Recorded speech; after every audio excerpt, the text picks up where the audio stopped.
اعوذ باللہ من الشیطان الرجیم بسم اللہ الرحمن الرحیم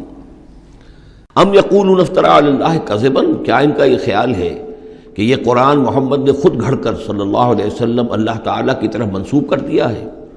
فَإِن يَشَإِ اللَّهُ يَخْتِمْ عَلَىٰ قَلْبِكَ، اب یہاں پہ خطاب حضور سے کرتے ہوئے اللہ تعالیٰ فرما رہے ہیں کہ اے محمد، اگر ہم چاہیں، اگر اللہ چاہے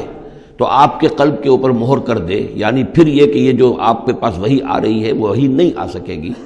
یعنی وحی کا آنا جو ہے اس میں آپ کے اختیار کو سرے سے یہ دخل بھی نہیں ہے۔ کجا یہ کہ آپ اس کو بنائیں، گھڑیں اور اس کو خود تصنیف کریں، یہ تو بالکل خالصتاً آپ کے لیے وہبی شے ہے۔ اگر ہم چاہیں، اللہ چاہے تو یہ کہ اسی طرح جیسے کہ سورہ بنی اسرائیل میں آ چکا ہے کہ ہم چاہیں تو لنذهبن بالذی اوحینا الیک، پھر ہم لے جائیں، سلب کر کے لے جائیں آپ سے اس وحی کو، اور قرآن مجید آپ کے سینے میں سے ہم سلب کر لیں، اختیار مطلق ہمارا ہے۔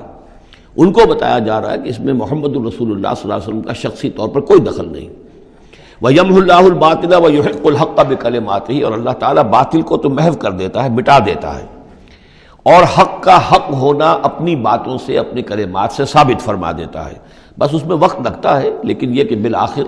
احقاق حق اور ابطال باطل، یہ الفاظ آئے تھے سورہ انفال میں، اس لیے کہ اس کے بعد جو ہے غزوہ بدر میں وہ احقاق حق اور ابطال باطل کا جو ہے مرحلہ گویا کہ وہ مبرہن ہو گیا، واضح ہو گیا، اور الفرقان، فرق کر دیا اس نے حق و باطل کے مابین۔ انہ علیم بذات الصدور، یقیناً وہ واقف ہے اس سے بھی کہ جو سینوں کے اندر پوشیدہ ہے۔ وَهُوَ الَّذِي يَقْبَلُ التَّوْبَةَ عَنْ عِبَادِهِ، اور وہی ہے کہ جو اپنے بندوں سے توبہ کو قبول فرماتا ہے۔ وَيَعْفُو عَنِ السَّيِّئَاتِ، اور ان کی بہت سی برائیوں سے عفو درگزر سے بھی کام لیتا ہے بہت سی برائیوں کے بارے میں۔ وَيَعْلَمُ مَا تَفْعَلُونَ، اور جو کچھ تم کرتے ہو وہ اس کے علم میں ہے۔ وَيَسْتَجِيبُ الَّذِينَ آمَنُوا وَعَمِلُوا الصَّالِحَاتِ وَيَزِيدُهُم مِّن فَضْلِهِ، اور جو لوگ ایمان لائے ہوں اور ایمان ان کے ساتھ نیک عمل کر رہے ہوں، ان کی وہ دعائیں سنتا ہے، قبول فرماتا ہے،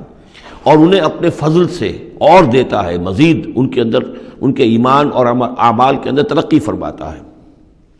والکافرون لہم عذاب شدید، اور جہاں تک کافروں کا تعلق ہے ان کے لیے تو پھر بہت سخت سزا ہے۔ وَلَوْ بَسَطَ اللَّهُ رِزْقَ لِعِبَادِهِ لَبَغَوْا فِي الْأَرْضِ، اگر اللہ تعالیٰ نے اپنے بندوں کے لیے زمین میں رزق کو کھول دیا ہوتا، خزانے جو ہے بہت کشادہ کر دیتا، ہر ایک کو بالکل با فراغت ہر وقت بسہولت رزق مل رہا ہوتا، تو پھر تو یہ زمین میں اور زیادہ سرکشی کرتے۔ ابھی ان کا حال یہ ہے کہ محنت کرنی پڑتی ہے، مشقت کرنی پڑتی ہے، تب ان کو 2 وقت کی روٹی ملتی ہے، تب تو ان کی سرکشی کا یہ عالم ہے۔ وَلَوْ بَسَطَ اللَّهُ رِزْقَ لِعِبَادِهِ لَبَغَوْا فِي الْأَرْضِ وَلَٰكِن يُنَزِّلُ بِقَدَرٍ مَّا يَشَاءُ، لیکن اللہ تعالیٰ نازل کرتا ہے اندازے کے مطابق جو چاہتا ہے۔ اِنَّهُ بِعِبَادِهِ خَبِيرٌ بَصِيرٌ، یقیناً وہ اپنے بندوں کے حالات سے باخبر بھی ہے اور دیکھ بھی رہا ہے۔ وَهُوَ الَّذِي يُنَزِّلُ الْغَيْثَ، اور وہی ہے کہ جو بارش برساتا ہے، من بعد ما قنطوا، جبکہ وہ مایوس ہو چکے ہوتے ہیں، یعنی موسم گزر رہا ہے اور بارش نہیں ہوئی ہے تو دلوں کے اوپر جو ہے مایوسی کے سائے گہرے ہوتے جا رہے ہیں، لیکن اچانک پھر اللہ تعالیٰ بارش برسا دیتا ہے۔ وَهُوَ الَّذِي يُنَزِّلُ الْغَيْثَ مِن بَعْدِ مَا قَنَطُوا وَيَنشُرُ رَحْمَتَهُ، اور بارش کے برسنے سے پھر اس کی رحمت جو ہے وہ پھیل جاتی ہے، عام ہو جاتی ہے، اس کا بستر بچھ جاتا ہے۔ وَهُوَ الْوَلِيُّ الْحَمِيدُ، اور یقیناً وہی ہے کہ جو پشت پناہ ہے، مددگار ہے، حامی ہے، اور اپنی ذات میں ستودہ صفات ہے، اسے کسی حمد کی حاجت نہیں ہے۔ وَمِنْ آیَاتِهِ خَلْقُ السَّمَاوَاتِ وَالْأَرْضِ، اور اس کی نشانیوں میں سے ہے آسمان اور زمین کی تخلیق۔ وَمَا بَثَّ فِيهِمَا مِن دَابَّةٍ، اور یہ کہ ان دونوں میں جو اس نے جاندار پھیلا دیے ہیں۔ ظاہر بات ہے کہ آسمانوں میں فرشتے ہیں، زمین میں آپ کو معلوم ہے حیوانات ہیں، حشرات الارض ہیں، طرح طرح کے جاندار ہیں، اور پھر انسان ہیں۔ وَهُوَ عَلَىٰ جَمْعِهِمْ إِذَا يَشَاءُ قَدِيرٌ، اور وہ جب بھی چاہے گا ان کو جمع کرنے پر قادر ہے، چاہے وہ پھیل گئے ہیں، پوری زمین میں پھیل گئے ہیں، آسمانوں میں پھیلے ہوئے ہیں، لیکن جب اللہ چاہے گا انہیں جمع کر لے گا۔ وَمَا أَصَابَكُم مِّن مُّصِيبَةٍ فَبِمَا كَسَبَتْ أَيْدِيكُمْ، اور تم پر جو کوئی بھی مصیبت آتی ہے تو در حقیقت وہ تمہارے اپنے ہاتھوں کے کرتوتوں کی وجہ سے۔ وَيَعْفُو عَن كَثِيرٍ، اور بہت سے تمہاری جو خطائیں ہیں ان سے تو اللہ تعالیٰ عفو کرتا رہتا ہے، معاف کرتا رہتا ہے، تمام غلطیوں پر نہیں پکڑتا، البتہ کچھ غلطیوں کے اوپر اس کا خمیازہ کچھ تھوڑا بہت تمہیں اس دنیا میں بھی دکھا دیتا ہے۔ وَمَا أَنتُم بِمُعْجِزِينَ فِي الْأَرْضِ، اور تم اللہ تعالیٰ کو نہ تو زمین کے اندر ہرا سکتے ہو، شکست دے سکتے ہو، اور گویا کہ یہاں پر مخفف معنی ہے وَلَا فِي السَّمَاءِ، جس طرح کہ اس سے پہلے آ بھی چکا ایک مقام پر، نہ آسمان میں، یعنی یہ کہ اللہ تعالیٰ کی مشیت کو کوئی شخص جو ہے اس کو شکست نہیں دے سکتا، اس کی اپنی تدبیر ہے، وہ فعال لما یرید ہے، جو ارادہ کر لیتا ہے کر گزرتا ہے۔ وما لکم من دون اللہ من ولی ولا نصیر، اور نہیں ہے تمہارے لیے اللہ کے سوا کوئی ولی اور نہ مددگار۔ ومن آیاتہ الجوار فی البحر کالأعلام، اور اس کی نشانیوں میں سے